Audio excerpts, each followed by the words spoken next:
நல்லவர். கர்த்தருடைய வார்த்தைக்கு நேராக நாம் கடந்து செல்லலாம். நம்முடைய வேத புத்தகத்தை நாம் எடுத்துக்கொள்வோம். 1 பேதுரு 4வது அதிகாரம் 1வது வசனம். இப்படி இருக்க கிறிஸ்து நமக்காக மாம்சத்திலே பாடுபட்டபடியால் நீங்களும் அப்படிப்பட்ட சிந்தையை ஆயுதமாக தரித்துக் கொள்ளுங்கள். இப்படி இருக்க கிறிஸ்து நமக்காக மாம்சத்திலே பாடுபட்டபடியால் நீங்களும் அப்படிப்பட்ட சிந்தையை ஆயுதமாக தரித்துக் கொள்ளுங்கள். இன்னொரு மொழிபெயர்ப்பில் இப்படியாக சொல்லுகிறது, அப்படிப்பட்ட சிந்தையை ஆடையாக தரித்து கொள்ளுங்கள் என்று சொல்லுது. இன்னைக்கு நம்ம தியானிக்க போகிறதான செய்தியினுடைய தலைப்பு தரித்து கொள்ளுங்கள். Put on your garments. தரித்து கொள்ளுங்கள். நம்ம ஆடை உடுத்துகிறோம், நாம் ட்ரெஸ்ஸிங் பண்ணுறோம் பாருங்க, இதைத்தான் தரித்து கொள்வதாக சொல்கிறோம். நம்முடைய உடலை மூடுவதற்கு ஆடைகளை தரித்து கொள்கிறோம். நாம் நம்முடைய சரீரத்தை அலங்காரம் செய்வதற்கு அலங்காரம் நிறைந்த ஆடைகளை தரித்து கொள்கிறோம். இப்படி ஆடைகளை தரித்து கொள்கிறோம். நம்ம அநேகருக்கு இதில் மிகுந்த ஒரு விருப்பம் உண்டு பாருங்க. ஆமாம், ட்ரெஸ்ஸு போடுறதுல, ஆடை உடுத்துவதிலும் தரித்து கொள்வதிலும் நம்மளுக்கு அநேகருக்கு என்ன இருக்குது? விருப்பம் இருக்குது. ஏனோ தானோன்னு போடுற அப்படிலாம் இல்லாமல் நல்ல உடை உடுத்தணும், ஒரு நல்ல பார்க்குறதுக்கு அழகாக இருக்கிற மாதிரி ஒரு ஆடையை தரித்து கொள்ளணும் அப்படிங்கிற எண்ணம் நமக்கு இருக்குது. சிலர் ஆடை உடுத்துவது மற்றவர்கள் பார்த்து விசாரிக்கிற அளவுக்கு இருக்கும். ஆமாம், சிலர் ட்ரெஸ் போட்டு வந்தாங்கன்னா பக்கத்தில் இருக்கிற ஆள் என்ன செய்யும்? இந்த சேலை எங்கே வாங்கின அப்படின்னு கேட்கும். இந்த சுடிதாரு எங்கே வாங்கின, என்ன ரேட்டு, சட்டை போட்டு வந்தா இது என்ன பிராண்டு, இது எங்கே கிடைச்சது, என்ன விலை விசாரிக்கிறோமா? அப்போ நம்ம உடுத்துறதான உடைகள் மற்றவர்கள் பார்த்து விசாரிக்கிற வண்ணத்தில் நாம் என்ன செய்கிறோம்? அவைகளை உடுத்துகிறோம்.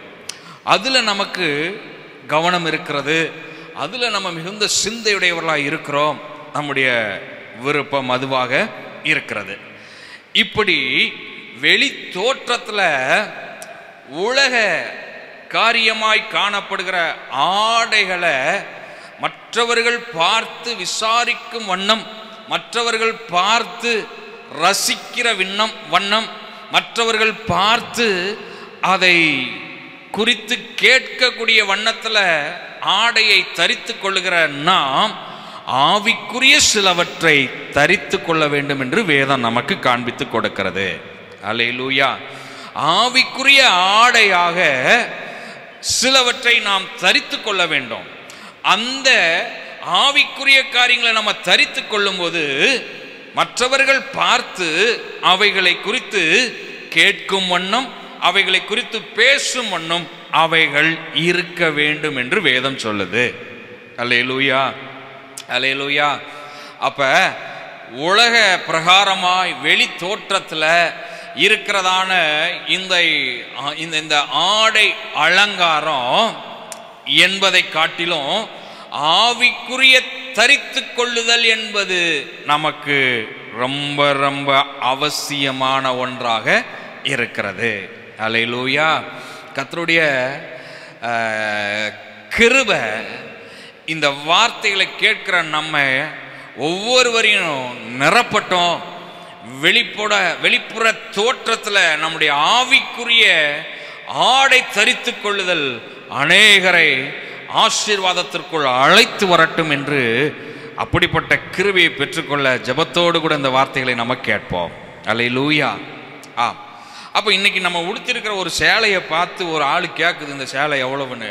அப்போ அதே மாதிரி நம்மளுடைய ஆவிக்குரிய ஆடையை பார்த்து அந்த நபர் கேட்கணும், நீங்கள் எந்த சர்ச்சுக்கு போகிறீங்க, நீங்கள் கிறிஸ்டியனா, நீங்கள் எவ்வளவு நேரம் ஜெபிக்கிறீங்க, நீங்கள் எவ்வளவு நேரம் வேதம் வாசிக்கிறீங்க அப்படின்னு நம்முடைய ஆவிக்குரிய தரித்து கொள்ளுதல் இருக்கு பாருங்க, அதை பார்த்து மற்றவர்கள் என்ன செய்யணும்?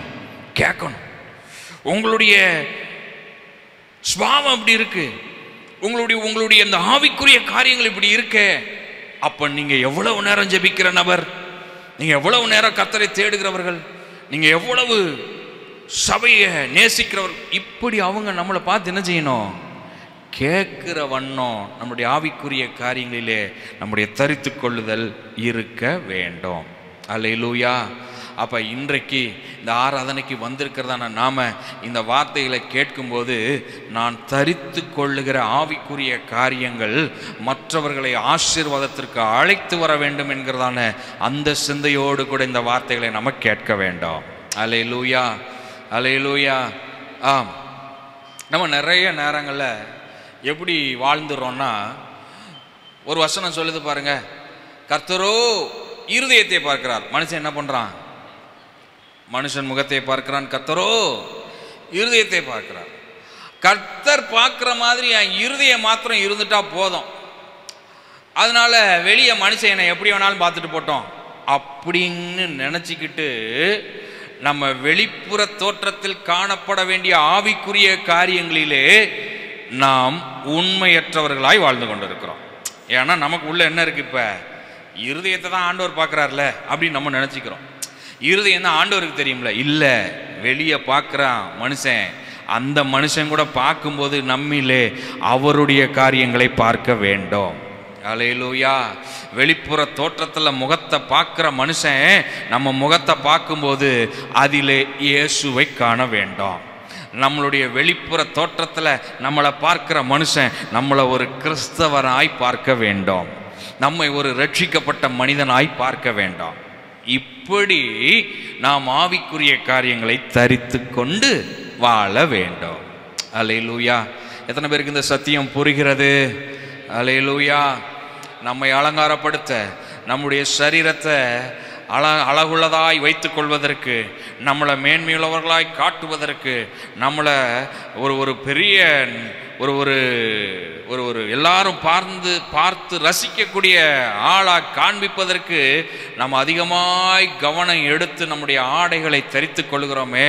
அப்படிப்பட்ட நாம் நம்முடைய ஆவிக்குரிய ஜீவியத்திலையும் நம்ம எல்லாரும் பார்த்து ரசிக்கிற வண்ணத்தில் நம்முடைய ஆவிக்குரிய ஆடைகளை தரித்து கொள்ள வேண்டும். அல்லேலூயா. இன்றைக்கு ஒரு சில காரியங்களை நம்ம தரித்து கொள்ள வேண்டிய காரியங்களாக உங்களுக்கு நான் காண்பித்து கொடுக்க விரும்புகிறேன். நாம் தரித்து கொள்ள வேண்டியவைகள்: 1, ரோமர் 13வது அதிகாரம் 14வது வசனம். துர்இச்சைகளுக்கு இடமாக உடலை பேணாமல் இருந்து கிறிஸ்துவை தரித்துக் கொள்ளுங்கள். கர்த்தராகிய இயேசு கிறிஸ்துவை தரித்துக் கொள்ளுங்கள். முதலாவது நாம தரித்துக் கொள்ள வேண்டியது கர்த்தராகிய இயேசு கிறிஸ்துவை தரித்துக் கொள்ளுங்கள். When people see you, they have to see Jesus. ஜனங்கள் உங்களை பார்க்கும்போது யாரை பார்க்கணும்? இயேசு கிறிஸ்துவை பார்க்க வேண்டும். அல்லேலூயா. உலகத்தில் வாழ்கிறதான மக்கள் உங்களையும் என்னையும் பார்க்கும்போது என்னிலே உங்களிலே அவர்கள் காண வேண்டியது கிறிஸ்து இயேசுவை காண வேண்டும். அப்படி இருக்கணுங்க நம்மளுடைய தரித்து கொள்ளுதல். நம்மளை பார்க்கிற ஜனம் இவங்க ஆண்டவருடைய பிள்ளை, இயேசு கிறிஸ்துவின் பிள்ளை அப்படிங்கிறத சொல்லணும். நம்மளை பார்க்கிற ஜனம் இவங்க நினைச்சா இது நடக்கும், ஏன்னா இவங்க கிறிஸ்துவின் பிள்ளைன்னு சொல்லணும். இவங்க ஜெபித்த அற்புதம் நடக்கும், கிறிஸ்தவ பிள்ளைகள் சொல்லணும். இயேசு கிறிஸ்துவை தரித்து கொள்ளுங்கள். அல்லேலூயா, அல்லேலூயா. ஆமாங்க, நீங்கள் வாழ்கிற இடம், நீங்கள் போகிற வார இடம், உங்களுடைய அலுவலகம், எல்லா இடத்துலையும் உங்களை பார்க்கிற ஜனம் இயேசு கிறிஸ்துவை உங்களிலே காண வேண்டும்.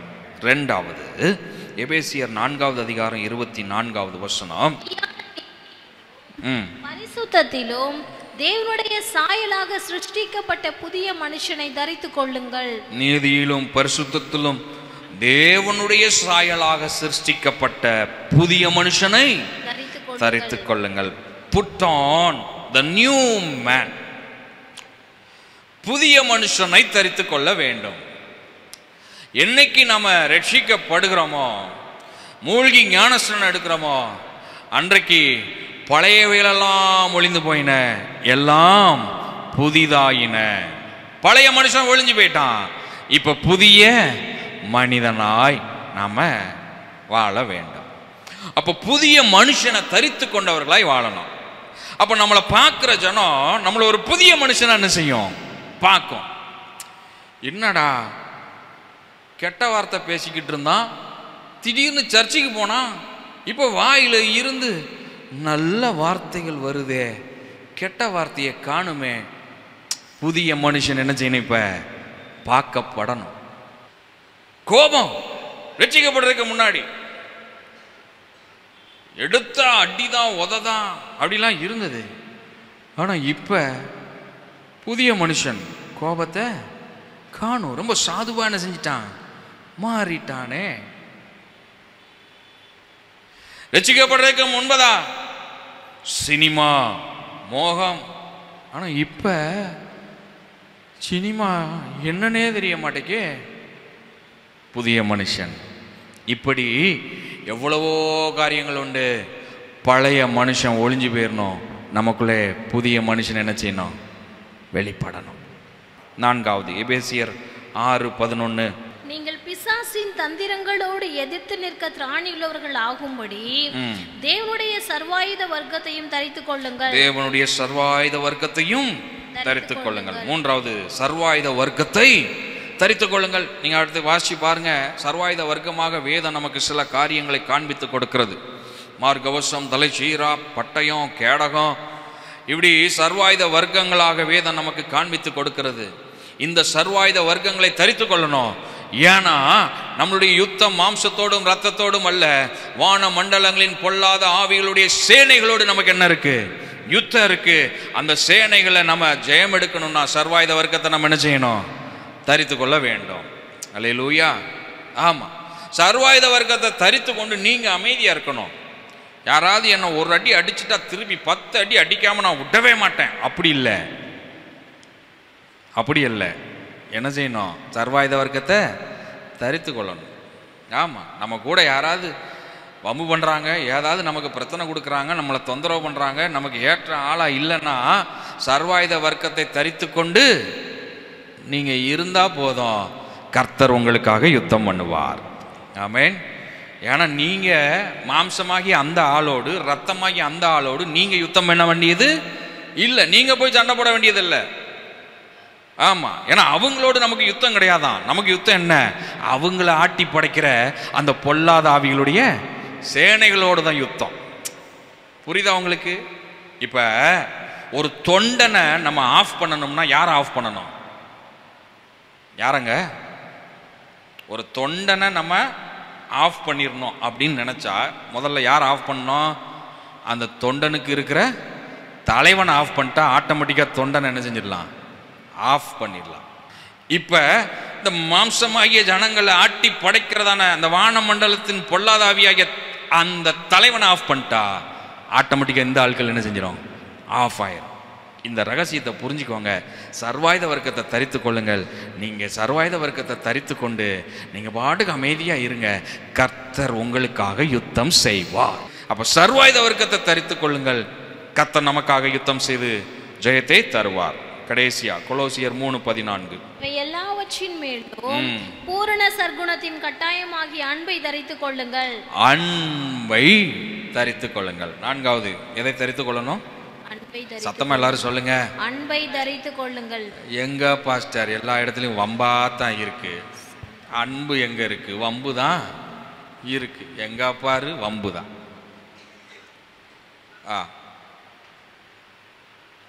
அன்பு இருந்தா குறையும் குற்றமும் பெரிதாய் நமக்கு தெரியவே தெரியாது. இப்ப என் மேல உங்களுக்கு அன்பு இருந்துச்சுன்னா என்கிட்ட ஏதாவது குறை இருந்தா கூட உங்களுக்கு அது என்ன செய்யாது? பெருசா தெரியாது. ஏன்னா என் மேல உங்களுக்கு என்ன இருக்கு? அன்பு இருக்கு. என் மேல அன்பு இல்லை அப்படின்னா என்கிட்ட இருக்கிற சிறிய குறைனாலும் உங்களுக்கு அது எதுவா தெரியும் தெரியுமா? உதாகரமாய் ரொம்ப பெருசா என்ன செய்யும்? தெரியும். அப்ப அங்க என்னதான் வரும்? வம்பு தான் வரும். அன்பு இருக்காது. புரியுதா? இன்னைக்கு நிறைய குடும்பங்களில் ஏற்படுகிற பிரச்சனைக்கு காரணம் இந்த அன்பு இல்லாதது தான். அங்கே வம்பு இருக்கு. சாம்பாரில் உப்பு இல்லைன்னா சண்டை வருதா? ஏன்னா அங்கே என்ன இல்லை? அன்பு இல்லை. அப்போ இதெல்லாம் மாறணும்னா அன்பை என்ன செய்யணுமா? தரித்து கொள்ள வேண்டும். விசுவாசிகளே, தேவப்பிள்ளையே, சபையே, அன்பை தரித்து கொள்ளுங்கள். உங்களை பார்க்கும்போது ரொம்ப அன்பான பிள்ளைகள்னு சொல்கிற அளவுக்கு அன்பை என்ன செய்யுங்க? தரித்து கொள்ளுங்கள். அன்பான வார்த்தைகளை பேசுங்க. அன்பான கிரியையை வெளிப்படுத்துங்க. உங்களிடத்தில் அன்பு என்ன செய்யட்டும்? வெளிப்படட்டும். பிறரை நேசிக்க வேண்டும் என்று தான் பிரதானமான கட்டளை கர்த்தர் சொல்லிக்கிறார். உன்னிடத்தில் நீ அன்பு செலுத்துவதில்லை, பிறனிடத்திலும் அன்பு செலுத்துவாயாக. எனக்கு திராணி இருக்கும்போது என் திராணிக்கு தக்க நான் மற்றவருக்கு என்ன செய்யணும்? அன்பு செலுத்தணும். அல்லேலூயா, அல்லேலூயா. ஆமாம், நம்முடைய அன்பு பிரதானமானது. எல்லாம் ஒளிந்து போகும், ஆனால் ஒன்று ஒளியவே ஒளியாது. அது என்னது? அன்பு. வேத வசனம் எவ்வளோ அழகாக சொல்லுது. அன்பே பிரதானமானது, அன்பே நிலை நிற்கும். ஆமாம், தீர்க்க தரிசனம் ஒளிந்து போகும், விசுவாசம், நம்பிக்கை, அந்நிய பாஷை எல்லாம் என்ன செஞ்சிடும்? ஒளிந்து போயிடும். ஆனால் ஒன்று ஒளியவே ஒளியாது. அதுதான் என்னது? அன்பு. அன்பு. காண்கிற சகோதரனிடத்தில் அன்பு செலுத்தாமல் காணாத தேவனிடத்தில் எப்படி அன்பு செலுத்துவாய்? அப்ப இங்கேயே நமக்குள்ள அன்பு இல்லைன்னா காணாத தேவனிடத்தில் எப்படி நம்ம அன்பு செலுத்த முடியும்? அதனால தான் ஆண்டவர் நம்மோடு கூட பேசுறார். அன்பை தரித்து கொள்ளுங்கள், தரித்து கொள்ளுங்கள். நம்மக்கிட்ட இருக்கிற குறைகளும் குற்றங்களும், மற்றவர்களிடத்தில் இருக்கிற குறைகளும் குற்றங்களும் எப்போது பெரிதாய் தெரியாது என்றால் அவர்கள் மீது நாம் அன்புடையவர்களாக இருக்கும்போது அது பெருசாக நமக்கு என்ன செய்யாது? தெரியாது. இல்லை என்றால் அவர்கள் செய்கிற ஒவ்வொரு காரியமும் நமக்கு என்னவா தான் தெரியும்? குறையாதான் தெரியும், குற்றமாக தான் தெரியும். அதனால வம்பு எப்போதும் இருந்து கொண்டே இருக்கும். சபையே, வம்புடையவர்களாய் அல்ல, அன்புடையவர்களாய், வம்பை தரித்து கொண்டவர்களாய் இல்லை, அன்பை தரித்து கொண்டவர்களாய் இருக்க கர்த்தர் நமக்கு உதவி செய்வாராக. 4 காரியங்களை தியானித்திருக்கிறோம். 1, கிறிஸ்துவை தரித்து கொள்ளுங்கள். 2, புதிய மனுஷனை தரித்து கொள்ளுங்கள். 3, சர்வாயுத வர்க்கத்தை தரித்து கொள்ளுங்கள். 4, அன்பை தரித்து கொள்ளுங்கள்.